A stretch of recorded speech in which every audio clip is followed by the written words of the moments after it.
Baik, Assalamualaikum warahmatullahi wabarakatuh. Teman-teman, terdengar suara saya dengan jelas? Waalaikumsalam, terdengar Bu. Waalaikumsalam. Waalaikumsalam warahmatullahi wabarakatuh. Sehat-sehat ya semuanya ya. Nggak ada yang sakit, nggak ada yang kurang satu apapun. Habis UTS, gimana perasaannya? Aman-aman?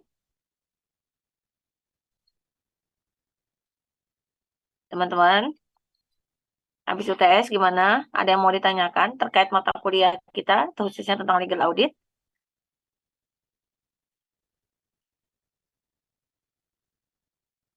Halo, Insya Allah nggak ada Bu. ini mau ngomong aja harus ini ya. Ngomong loh gitu, bisa gitu tuh teman-teman. Aman ya Mbak? Insya Allah aman Bu. Lagi pada di mana sih? Nggak ada yang mau on cam apa? On cam dong. Nah, Mas Bintang. Lagi pada di rumah ya? Oh, siapa lagi nih? Pak Reza Diam. mana? Mbak Caila. Pak Reza mana Pak Reza? Ini Pak Reza kalau di kelas malu-malu nih ketemu sama saya nih. Aduh, Oh iya Bu. Arta Prima Deva. Eh, apa namanya ya? Memang kalau di kelas tuh susah ngobrol banyak sih ya. Tapi nggak apa-apa lah. Baik rekan-rekan, kita kemarin sudah melewati satu tahapan yang cukup penting dalam perkuliahan kita. Kenapa saya sampaikan cukup penting? Karena memahami legal audit itu apa ya namanya ya, menjadi salah satu bekalan ketika teman-teman memutuskan untuk berprofesi sebagai apa ya, legal corporate ya bahasanya ya, atau berprofesi di perusahaan atau di mana gitu ya. Nah, walaupun sebenarnya pemahaman mengenai legal audit juga dibutuhkan ketika teman-teman menjadi seorang lawyer, lawyer khususnya memang yang bukan berprofesi ya, berkonsentrasi untuk masalah-masalah hukum perusahaan dan lain sebagainya. Saya yakin Mas Ari sudah panjang kali lebar menceritakan, walaupun memang ada beberapa note yang disampaikan oleh beliau dan termasuk saya eh, ketika ada yang apa namanya menceritakan ada yang mengganti namanya, eh, mengganti cover kelompok yang lain dengan kelompoknya sendiri. Nah, ini saya tidak akan bicarakan lebih dalam di sini. Nanti saya akan bicarakan ketika offline ya. Rencananya memang pekan kemarin saya ingin ke kampus untuk bertemu dengan mahasiswa-mahasiswa tersebut gantinya. Eh, tapi karena satu hal saya juga lagi cukup selesaikan, akhirnya lagi ngapain nih Mas Maulana nih? Main pusrengnya nanti aja.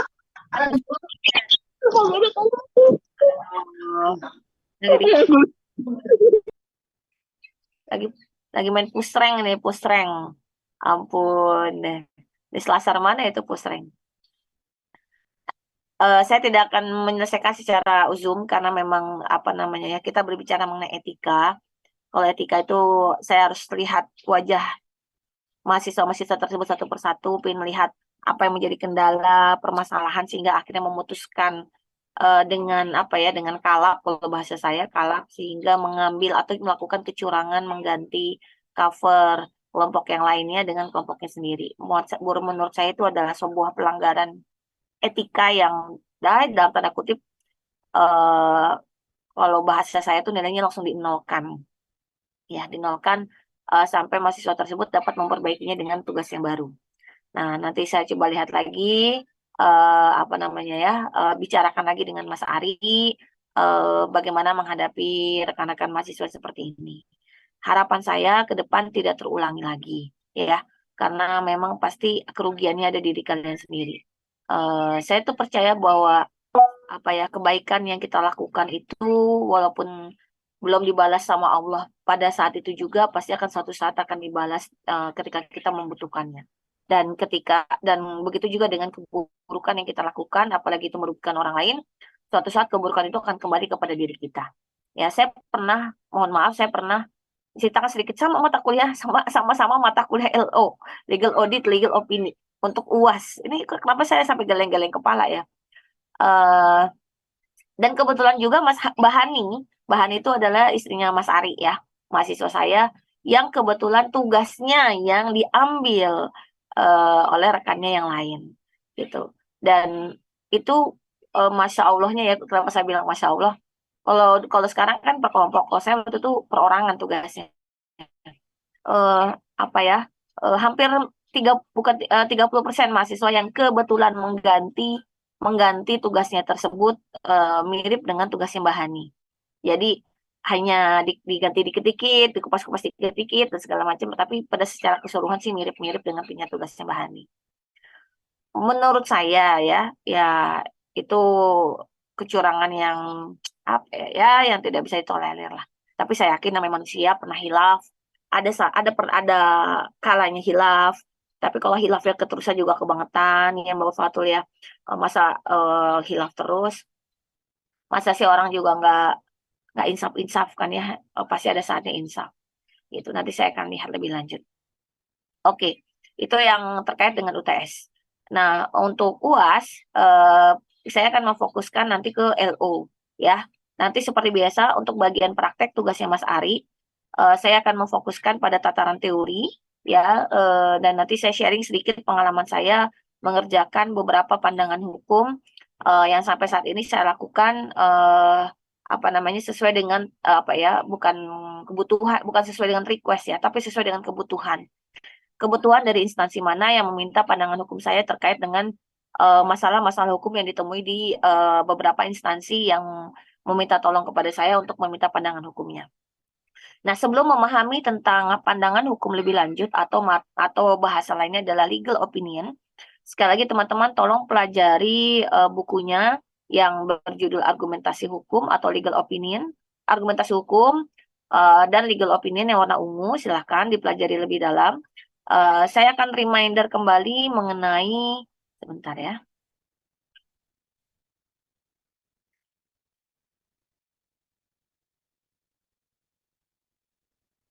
Sebelum mengupas lebih dalam mengenai legal opinion atau pandangan hukum atau pendapat hukum, saya akan reminder untuk terkait dengan argumentasi hukum.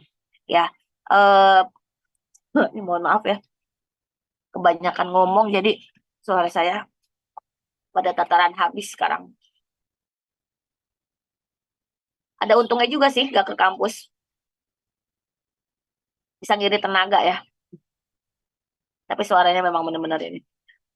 Mas Ari, ketika UTS kemarin sudah memberikan materi kepada teman-teman bagaimana sebuah proses legal audit yang dilakukan oleh teman-teman pada fase latihan dan fase UTS. Kemudian atas hasil legal audit tersebut dibuat sebuah pandangan hukumnya atau pendapat hukumnya terkait dengan hasil legal audit yang dilakukan.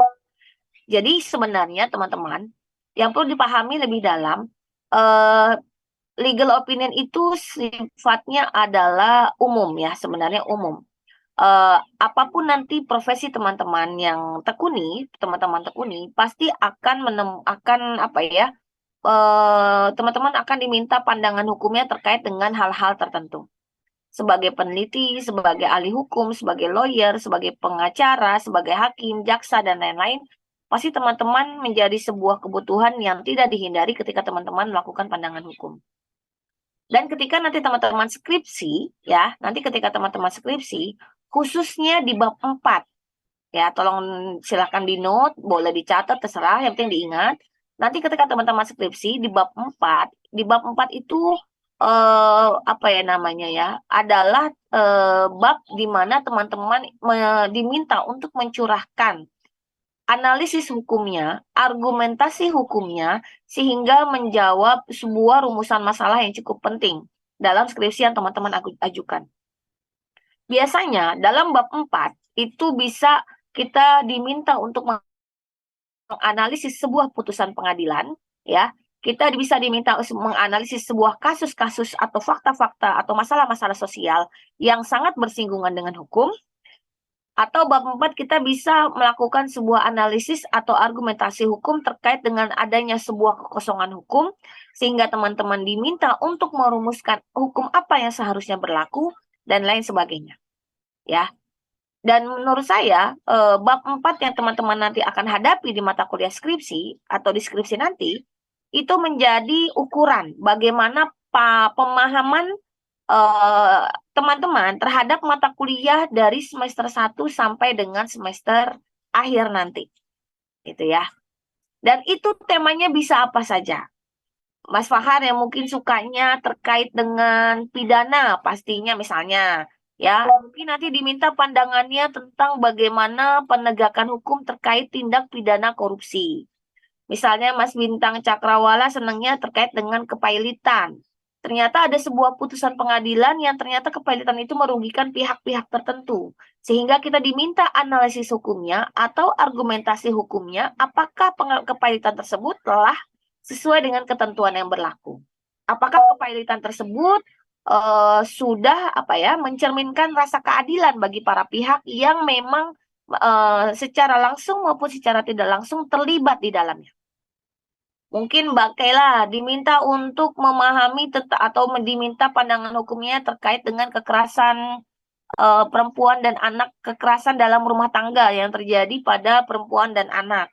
Apakah perempuan dan anak telah diberikan perlindungan hukumnya berdasarkan peraturan perundang-undangan yang berlaku terkait dengan kasus-kasus maraknya KDRT di masa pandemi, misalnya begitu. Ya, dan lain sebagainya. Ya, itulah pandangan hukum atau pendapat hukum yang sederhana yang menjadi praktek konkret yang akan kalian lakukan nanti ketika skripsi. Dan di LO ini, di mata kuliah ini menjadi latihan awal yang yang harus teman-teman lakukan untuk nanti pada saatnya skripsi itu bisa bagus hasilnya. Walaupun, nah ini dia, walaupun sebenarnya teman-teman sudah mata kuliah, ya, sudah melakukan itu dalam berbagai mata kuliah. Saya yakin teman-teman diminta untuk menganalisis apa, dan lain sebagainya. Ya, itu sebagai sebagai latihan. Nah, ya, latihan ketika teman-teman menyusun sebuah pandangan hukum atau pendapat hukum. Ya, dan yang terpenting adalah, nah ini dia, dalam sebuah pandangan hukum yang terpenting adalah teman-teman mampu mendudukkan posisinya di mana.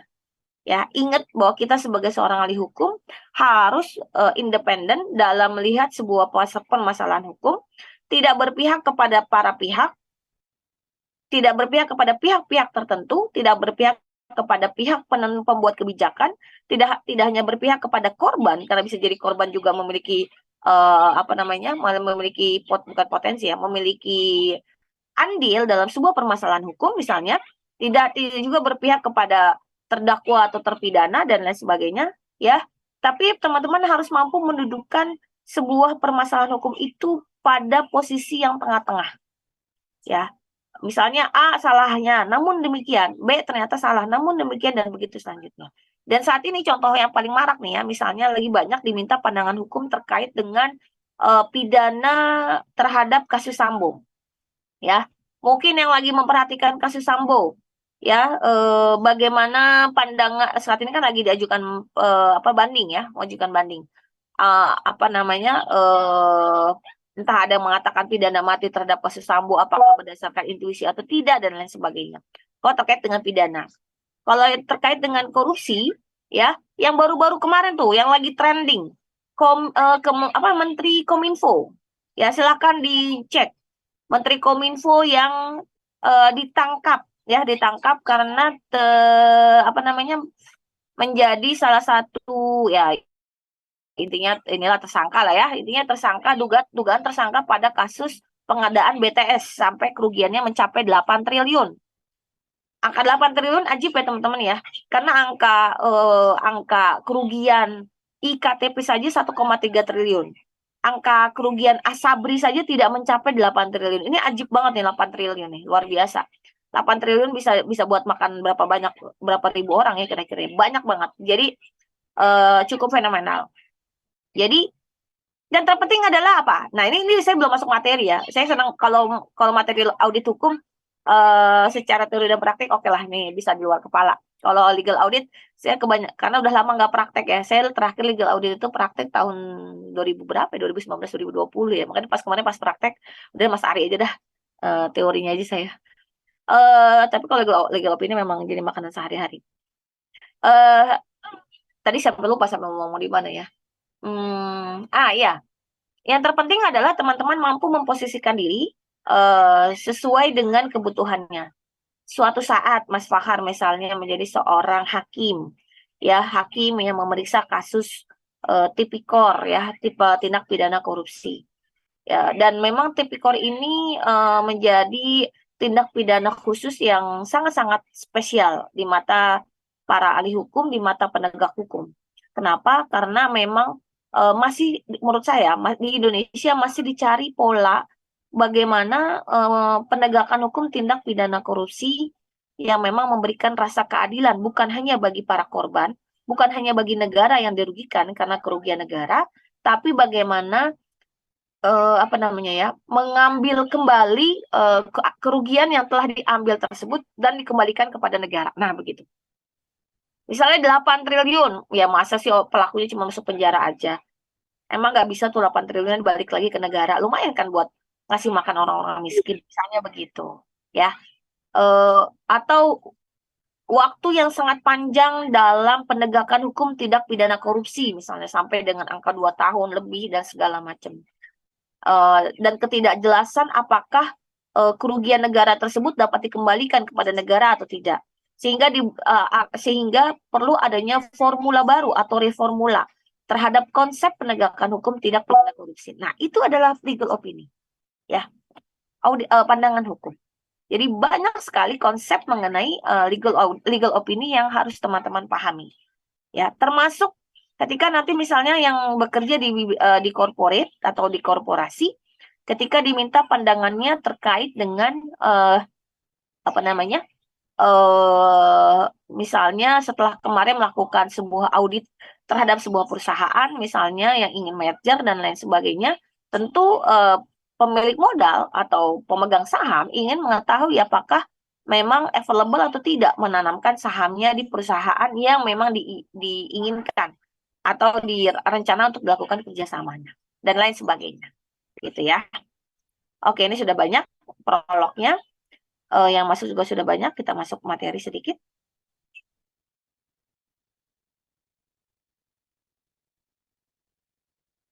Oke, dasar-dasar argumentasi hukum. Misi hukum lagi duduk-duduk nih. Saya penasaran nih, sebentar ya. Stop share dulu. Tadi siapa tuh? Oh, udah di close. Ini pada di mana sih yang tadi lagi kebu itu? Di kampus apa di mana tuh, Mas Fahar? Lagi pada di kampus apa? Oh, kalau Zoom gitu di rumah, bareng-bareng gitu. Pagi tuh kelas apa sih, Mas Fahar? Saya mau tahu deh.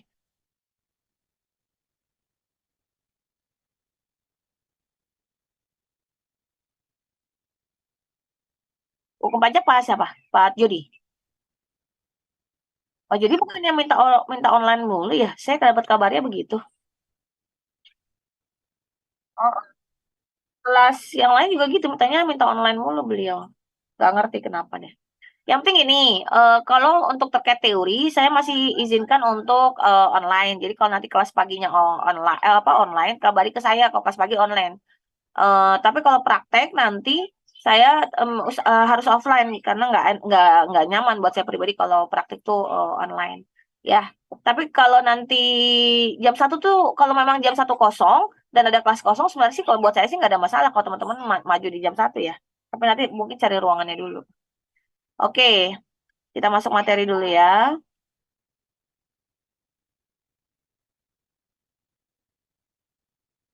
Dasar-dasar argumentasi hukum ya, reminder mengenai materi tentang argumentasi hukum.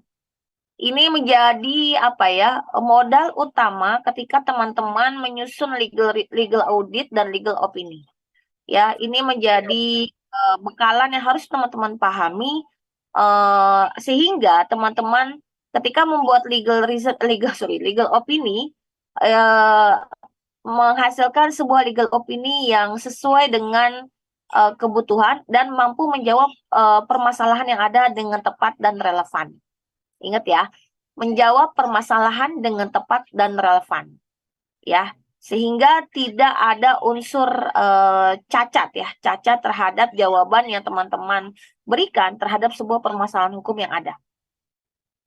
Argumentasi hukum atau legal reasoning atau penalaran hukum merupakan istilah yang dipakai untuk memberi label atas berbagai aktivitas dalam bidang hukum. Ya, argumentasi hukum atau legal reasoning. Dalam melakukan argumentasi hukum atau legal reasoning biasanya berkaitan dengan hal-hal berikut. Ini ya, tadi saya sampaikan. Proses dalam pengambilan keputusan hukum. Inilah yang dilakukan oleh apa? Hakim misalnya, ketika memutuskan apakah sebuah proses persidangan yang dilakukan terhadap terdakwa tertentu, apapun kasusnya, ya apakah unsur-unsurnya sudah terpenuhi, apakah pertimbangan-pertimbangan hukumnya sudah mumpuni, sehingga hakim bisa memutuskan ketika unsurnya sudah terpenuhi, apakah dia sudah terbukti bersalah atau tidak. Ketika dia sudah terbukti bersalah, apakah ada dasar-dasar pembenar dan dasar pemaaf yang memang menjadi peringan atas atas hukuman yang dikenakan terhadap terdakwa tertentu. Atau dalam kasus perdata misalnya, perdata dalam kasus perceraian, atau dalam kasus gugatan wan prestasi, atau atas kasus gugatan perbuatan melawan hukum. Apakah terpenuhi unsur-unsur wan prestasi, unsur-unsur wan perbuatan melawan hukum, sehingga akhirnya penggugat dianggap benar terhadap dalil-dalil gugatannya, dan tergugat dianggap telah terbukti melakukan wan prestasi atau perbuatan melawan hukum, gitu ya. Jadi pengambilan keputusan hukum itu mohon dicatat ya, yang dipahami secara luas. Pengambilan keputusan hukum itu bukan hanya sekedar pada aspek penegakan hukum semata, ya. Pengambilan keputusan hukum itu juga ada ketika pada taraf kebijakan-kebijakan hukum seperti perumusan sebuah peraturan perundang-undangan dan lain-lain sebagainya. Pengambilan keputusan hukum juga ada pada tataran di MK, Mahkamah Konstitusi. Ketika ada gugatan judicial review antara atas undang-undang terhadap undang-undang dasar. Apakah memang ternyata undang-undang tersebut telah bertentangan dengan undang-undang dasar? Gitu ya. Jadi kita bicara mengenai hukum itu bukan hanya sebuah hasil atas proses persidangan. Hukum itu bukan hanya sekedar memahami bagaimana hakim menyelesaikan sebuah kasus-kasus hukum yang dihadapkan kepadanya. Tapi hukum ini dipandang jauh lebih luas ketika para perumus-perumus peraturan perundang-undangan berusaha untuk meramu sebuah aturan-aturan dalam sebuah norma-norma dalam aturan-aturan positif. Ya, itu. Kemudian legal reasoning terkait dengan identifikasi kasus, interpretasi atau penafsiran, evaluasi fakta hukum, pilihan aturan hukum dan penerapan hukum dalam kasus-kasus konkret. Ini seperti tadi saya sampaikan, ya. Kita harus memahami sebenarnya dalam konteks misalnya evaluasi fakta hukum. Kasus-kasus tipikor, ya kemarin dulu tipikor begini, selanjutnya apakah masih tepat atau relevan atau tidak? Apa perlu dilakukan perubahan dan lain sebagainya? Ya, harus ada evaluasi terhadap peraturan perundang-undangan yang dijadikan sebagai dasar hukum dalam menyelesaikan perkara-perkara hukum yang ada di hadapannya. Evaluasi evaluasi fakta hukum kaitannya dengan pilihan aturan hukum. Misalnya terkait dengan perumusan Undang-Undang Cipta Kerja, terkait dengan perumusan Kitab Undang-Undang Hukum Pidana yang baru. Ya, kenapa pada akhirnya perumus peraturan perundang-undangan legislatif maupun eksekutif pada akhirnya memutuskan bahwa KUHP harus dirubah yang lama dan kita harus punya KUHP nasional yang baru yang berbeda dengan KUHP yang lama. Misalnya begitu. Dan kenapa pada akhirnya KUHP sekarang ini yang menjadi pilihan terbaik di antara pilihan-pilihan lainnya yang ada. Nah, itu kan membutuhkan sebuah legal reasoning atau argumentasi hukum yang sangat-sangat solid, ya, yang sangat-sangat mumpuni sehingga pada akhirnya meyakinkan orang-orang atau meyakinkan pihak-pihak bahwa pilihan atau jawaban hukum yang kita buat ini adalah sebuah jawaban yang tepat dan relevan. Mungkin jawaban banyak ya. Perlu dicatat bahwa hukum itu relatif. Jawabannya banyak. Tapi atas sebuah kondisi tertentu, yang jawaban A lebih tepat dibandingkan jawaban B. Tapi pada suatu kondisi jawaban A tidak jadi lebih tepat, tapi jawaban B yang lebih tepat, dan begitu selanjutnya. Ya, terus seperti itu. Aduh, ini maaf ya. Penyusunan sebuah pertimbangan, argumen, opini, atau pendapat hukum. Nah, ini mulai masuk ya. Pertimbangan tadi ya, saya sampaikan pertimbangan misalnya ketika hakim mempertimbangkan unsur-unsur ya dalam memutuskan apakah terdakwa terpenuhi unsur-unsur tindak pidana atau tidak, dan begitu selanjutnya. Semua aktivitas ini didasarkan pada cara bernalar yang tepat atau yang kita kenal dengan logika. Ya. Penalaran hukum, logic in judicial reasoning, memberikan pandangan sebagai berikut.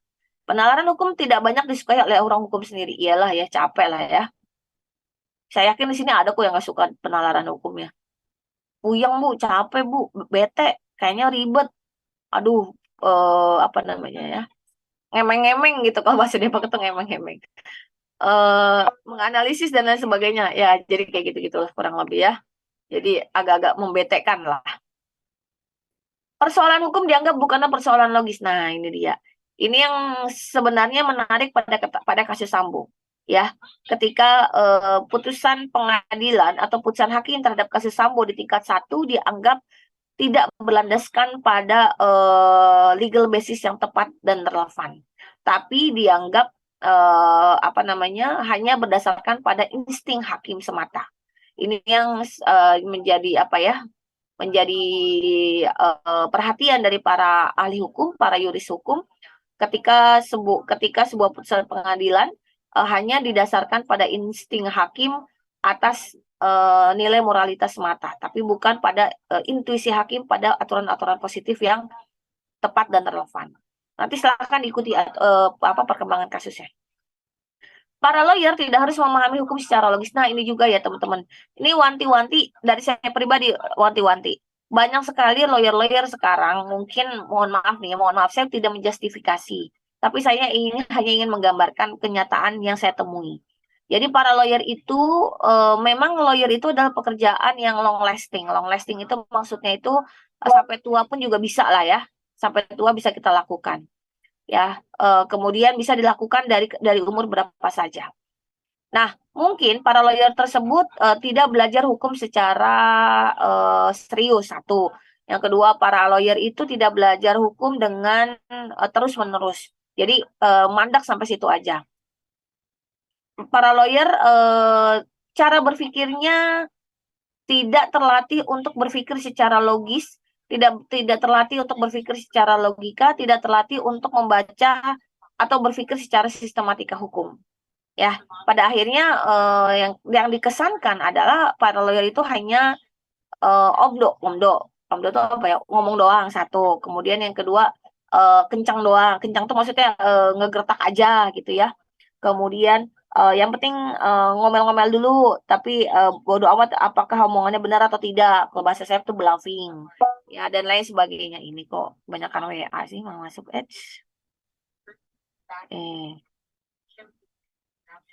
Ya, jadi pada akhirnya image itulah yang muncul bagi lawyer ya, bagi lawyer.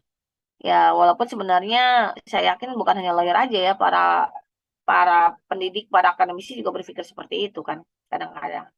Sangat berbahaya apabila hakim memperlakukan logika secara indoktriner, seolah-olah semua persoalan hukum dapat diselesaikan secara logis. Tapi di sisi lain, tidak semua permasalahan hukum itu bisa diselesaikan secara logika. Harus ada hati nurani, harus ada moralitas yang menaungi atau memayungi logika berpikir kita, apapun profesi hukum yang kita lakukan. Itu ya teman-teman. Jadi antara logika dengan moralitas harus berjalan beriringan. Antara logika dengan etika harus berjalanan beriringan. Inilah yang saya temui. Ketika logika hanya dikedepankan, yang penting saya UTS-nya dikumpulkan. Tapi nilai etikanya dilanggar. Sehingga apa yang melakukan kecurangan. Apa bentuk kecurangannya? Salah satunya adalah dengan mengganti cover tugas temannya dengan namanya dia. Nah, inilah yang saya sampaikan tadi. Benar, logikanya benar bahwa saya harus menyelesaikan tugas, betul. Tapi ketika logika tidak dinaungi dengan etika, logika tidak dinaungi dengan moralitas, maka apa yang terjadi? Tirani. Apa itu tirani? Ya, kita semua tahulah apa makna dari tirani ya. Ya, adanya unsur tirani. Tiraninya ke siapa? Ke teman kita yang diambil tugasnya. Bahkan pada akhirnya sebenarnya dia tirani untuk dirinya sendiri. Dia pada akhirnya sebenarnya tidak sadar bukan dirinya sendiri. Gitu. Ya, ini harus dipahamkan oleh teman-teman semua. Sebuah persoalan dan putusan hukum tidak boleh terbatas pada makna letterlek apa yang ada tertulis gitu lah ya, dan proposisi logis semata dengan mengabaikan konteks dan tujuan hukum. Ini saya sampaikan tadi. Konteks, teks dan konteks. Tujuan hukum apa? Ketertiban, kebenaran, kepastian hukum, keadilan, kebermanfaatan, dan lain sebagainya. Contoh, benar ketika para pelaku tindak pidana korupsi harus dihukum. Benar, hukumannya 20 tahun, 20 tahun, 25 tahun, seumur hidup, dan lain sebagainya. Tapi kalau ternyata dia hanya di penjara, tapi ternyata kerugian atas kasus korupsinya tidak dapat dikembalikan ke negara, dan bahkan bisa dinikmati oleh anak cucunya, buat apa ada penegakan hukum dalam konteks tindak pidana korupsi? Misalnya begitu. Dia bisa nyimpan uangnya di bank di luar negeri, dan ketika nanti dia sudah keluar dari pengadilan, dari penjara, atau dari setelah menyelesaikan hukumannya, dia dapat menikmati atas hasil korupsinya tersebut. Buat apa? Padahal kan negara yang dirugikan. Apakah cukup para pelaku tindak pidana korupsi tersebut hanya sekedar di penjara saja, tapi dia tidak, dalam tanda kutip bahasanya, dimiskinkan. Misalnya begitu. Ya. Banyak hal dalam hukum yang tidak dengan mudah diubah melalui silogisme dan penyimpulan. Jangan berpikir sederhana dalam memahami hukum. Sebenarnya begitu intinya. Jangan gampang menyimpulkan ketika melihat sebuah permasalahan hukum. Permasalahan hukum A sama permasalahan hukum A dan B sama-sama fakta hukumnya. Sama-sama memiliki fakta-fakta hukum yang sama. Ya, tapi ternyata berbeda. Misalnya begitu kurang lebih ya. Prinsip-prinsip hukum harus dapat dipahami dalam konteks yang lebih luas. Logika dan penalaran hukum selalu relevan karena logika dan penalaran hukum satu, menjamin kesohihan suatu argumentasi dan salah satu jalan untuk mendekatkan diri pada kebenaran dan keadilan.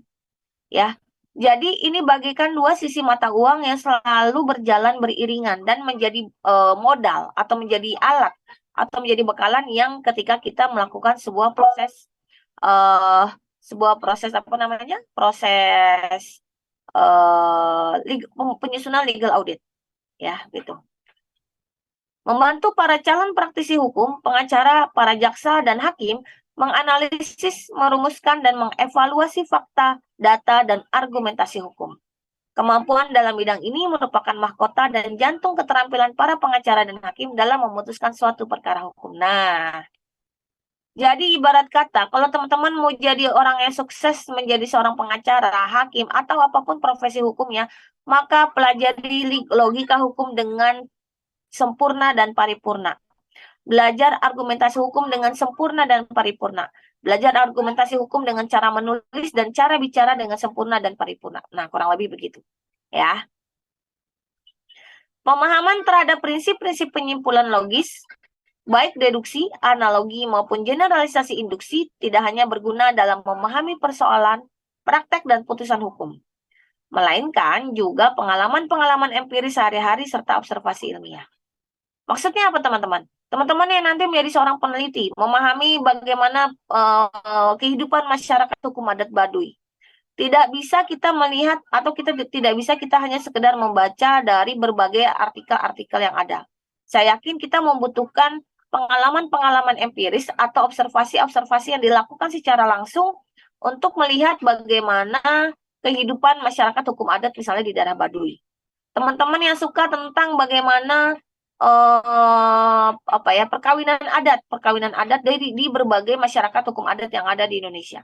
Kita tidak hanya sekedar puas ketika melihatnya dalam berbagai artikel-artikel atau hasil-hasil penelitian, tapi alangkah lebih baik ketika kita mampu terjun ke lapangan. Terjun ke lapangan untuk memahami kenapa perkawinan adat setiap daerah atau setiap hukum adat atau setiap masyarakat adat berbeda. Dan begitu yang lainnya. Domain utama dan esensi praktik atau putusan hukum tidak lain dari penalaran praktis dengan logika sebagai basisnya. Praktik hukum memang lebih baik, praktik hukum memang lebih dari sekedar logis, ya, atau logika. Oke, kemudian penerapan prinsip-prinsip berpikir lurus atau logika dalam memahami prinsip, aturan, data, fakta, dan proposisi hukum. Nah, ini tolong dipelajari lagi apa maksud dari prinsip hukum, aturan hukum, data, fakta, dan proposisi hukum. Ya, data yang ada di hukum itu ada data primer, data sekunder. Apa itu data primer atau apa itu data sekunder? Apa itu bahan hukum primer? Apa itu bahan hukum sekunder? Saya berulang kali menyampaikan ada fakta hukum, ada fakta biasa, ada masalah hukum, ada masalah biasa, dan lain sebagainya.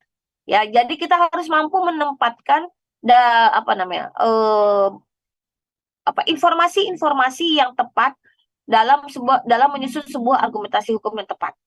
Sehingga pandangan hukum yang kita buat itu akan menentukan seberapa valid, seberapa sahih, dan seberapa mahal harga legal opini yang kita buat. Nah, kurang lebih begitu ya teman-teman.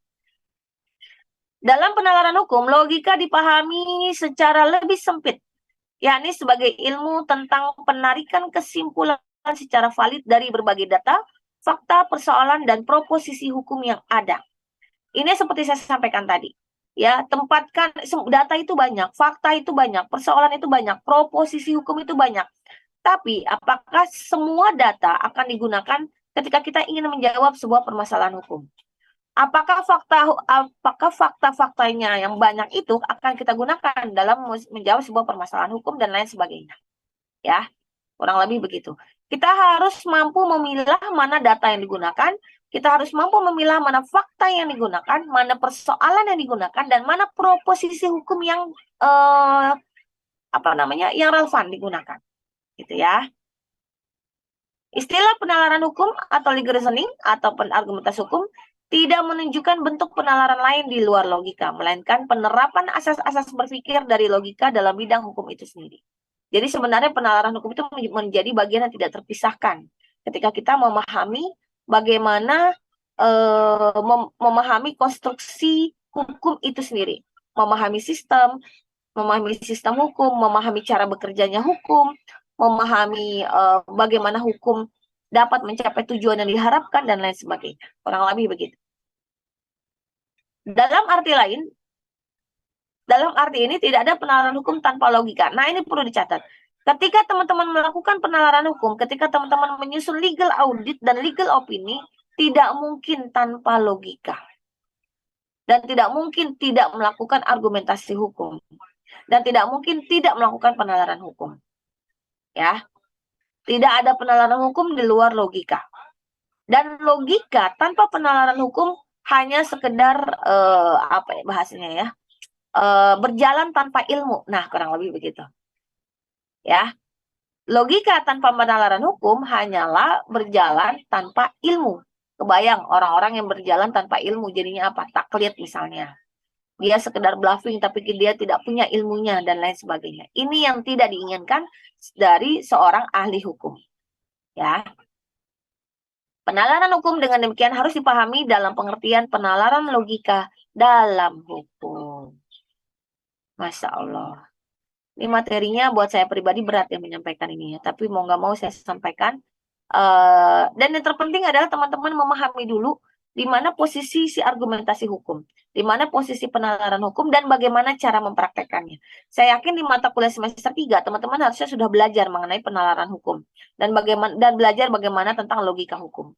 Dan sekali lagi yang terpenting adalah bagaimana cara mempraktekkannya dalam rangka menyusun sebuah konstruksi pandangan hukum. Nah, itu ya. Jadi pandangan hukum itu kan keseluruhan. Di dalam itu ada ada kerangkanya. Ya, ada rangkanya, ada kepalanya dan ada tubuhnya dan lain sebagainya. Sehingga menghasilkan sebuah kesimpulan yang ciamik atas argumentasi hukum yang kita lakukan atau yang kita buat. Ya. Oke, sampai sini ada yang ingin tanyakan?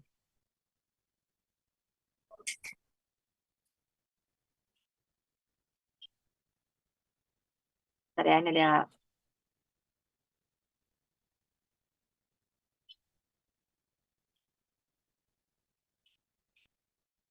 Oke, kalau tidak ada, saya masuk materi yang berikutnya. Ini teman-teman kok berkurang jadi 37 pada kemana? Saya akan menjelaskan mengenai tahapan analisis hukum, dan ini akan kita gunakan dalam membuat sebuah pandangan hukum atau pendapat hukum. Ya, analisis hukum ini memang ibarat kata tahapannya tidak baku, karena memang tidak pernah dibakukan tahapan analisis hukum. Cuman memang ini menjadi apa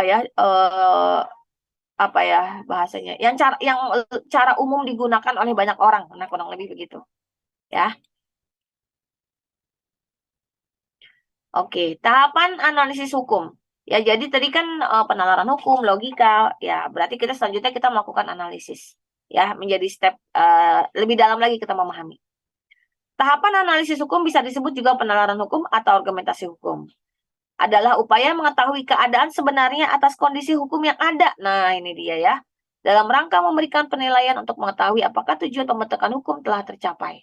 Untuk menilai apakah sebuah putusan pengadilan telah sesuai dengan ketentuan yang berlaku, untuk menilai apakah memang terdakwa telah dianggap melanggar sebuah aturan hukum yang ada, untuk menilai apakah memang ternyata telah terjadi tindak pidana korupsi dalam sebuah pengadaan barang misalnya yang menggunakan uang negara dan lain sebagainya. Ya, banyak sekali hal-hal yang bisa dilakukan dengan analisis hukum. Tahapannya seperti apa? 1, analisis hukum, yaitu dengan melakukan penyelidikan terhadap suatu peristiwa untuk mengetahui keadaan yang sebenarnya. Oke, kita dapat cerita bahwa si A itu memukul B. Si A itu memukul B pada jam sekian di tempat tertentu, ya ada saksinya misalnya segala macam. Tapi apakah kita percaya begitu saja bahwa A memukul B? Apakah memang A langsung memukul B atau memang ternyata ada alasan lain sehingga A memukul B?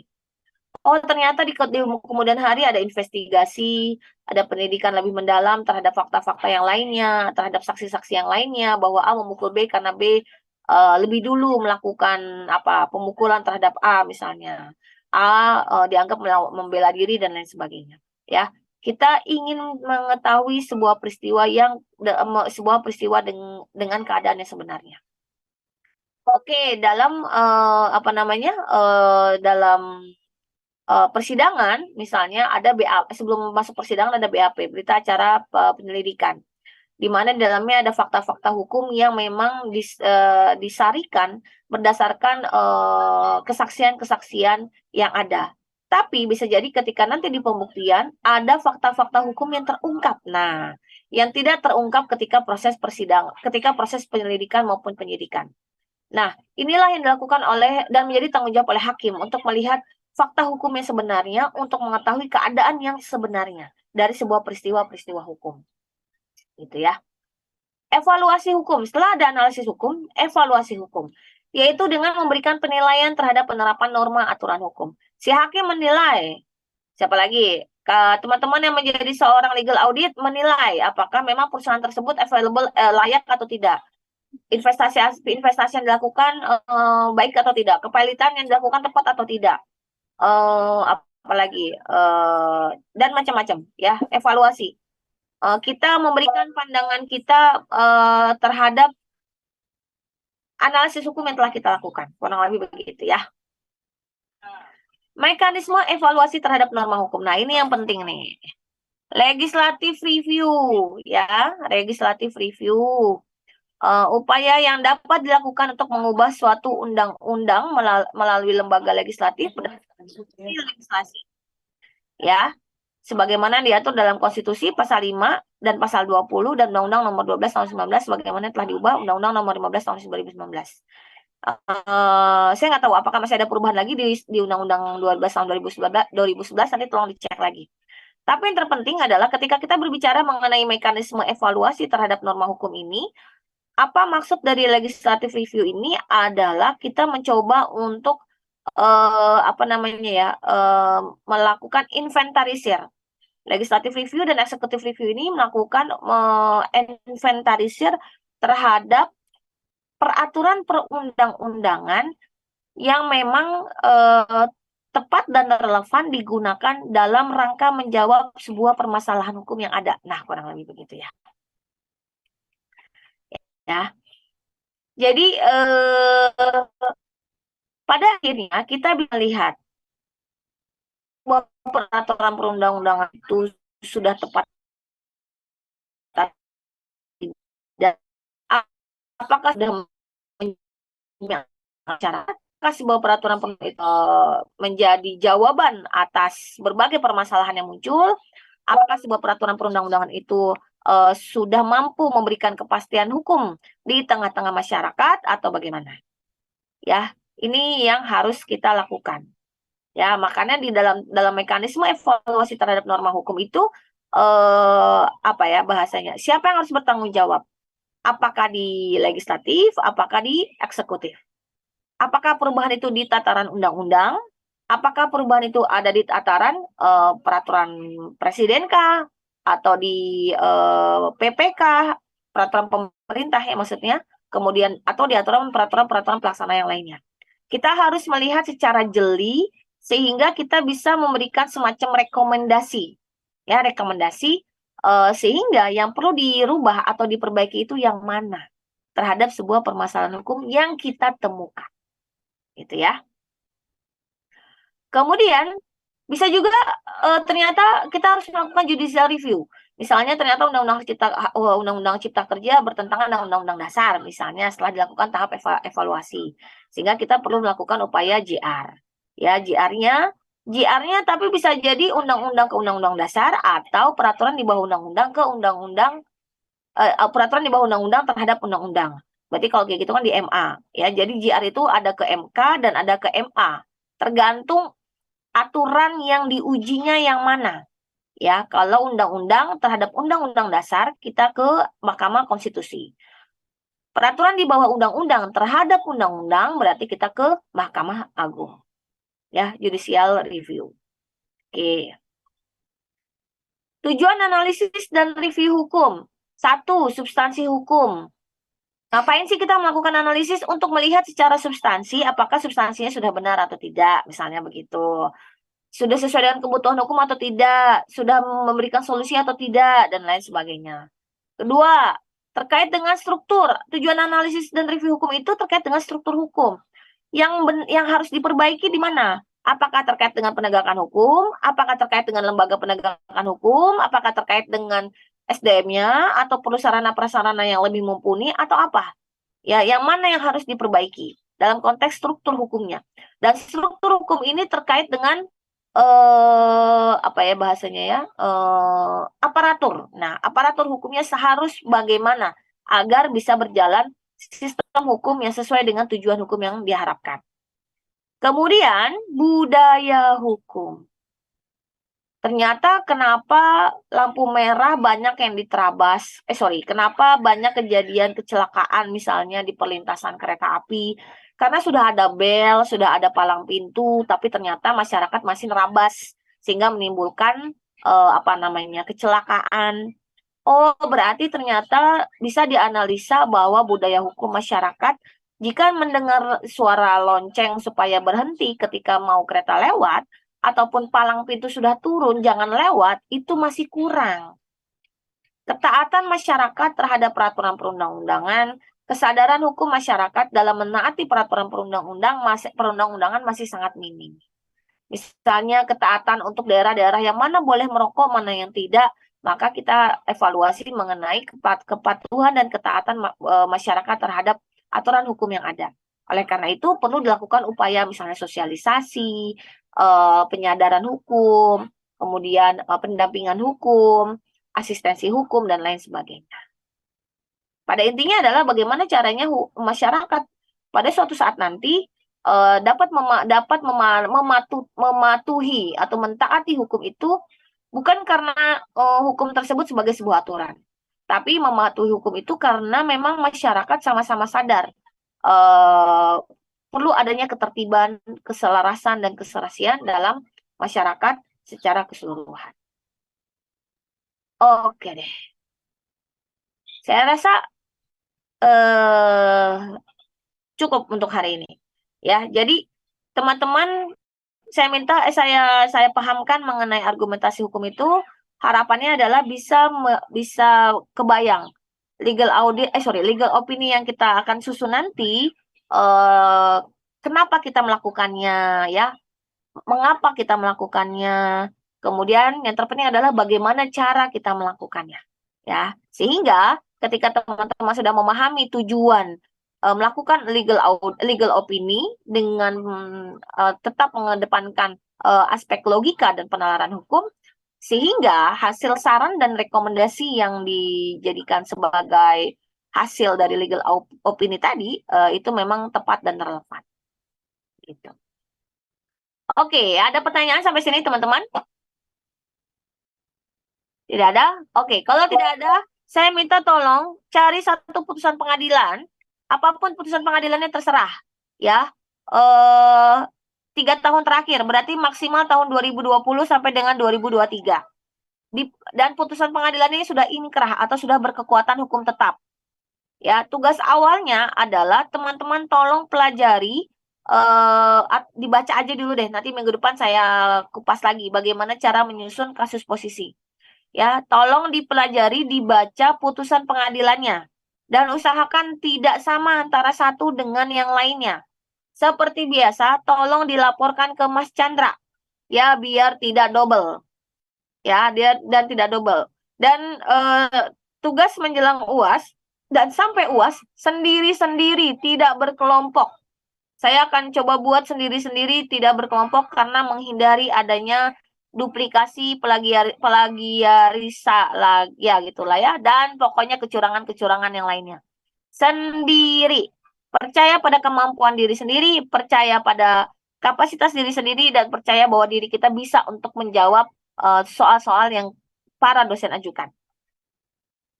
Oke, cari putusannya terserah sesuai dengan selera, mau terkait dengan kepilitan, korupsi, tindak pidana penggelapan biasa, kemudian pembunuhan, apapun terserah. Ya, yang penting kasusnya enak dibaca, kalian mudah mempelajarinya, jangan terlalu tebal. Kalau terlalu tebal juga kalian nanti puyeng, ya. Dan kalian belajar untuk membaca putusan pengadilan yang mana, yang seperti apa. Saya pernah menemukan kasus mahasiswa tidak bisa membaca putusan pengadilan ketika menyelesaikan skripsi, ya. Dan saya nggak mau kejadian itu ada di kalian. Oke, ada lagi pertanyaan? Jika tidak ada, kita cukupkan ya. Cukup 1 jam, nanti puyeng di Zoom. Kita minggu depan nanti tolong Mbak Mesa ya, atau Mbak Kela atau yang lainnya. Nanti dilihat, nanti di-share ke saya informasinya, apakah kita online atau offline. Oke, itu saja dari saya. Terima kasih. Mohon maaf atas segala kekurangan. Kita tutup sama-sama dengan membaca hamdalah. Alhamdulillahirrahmanirrahim. Wassalamualaikum warahmatullahi wabarakatuh. Waalaikumsalam Waalaikumsalam warahmatullahi wabarakatuh. Waalaikumsalam warahmatullahi wabarakatuh. Screenshot langsung ke Mas Chandra. Oke, end meeting ya.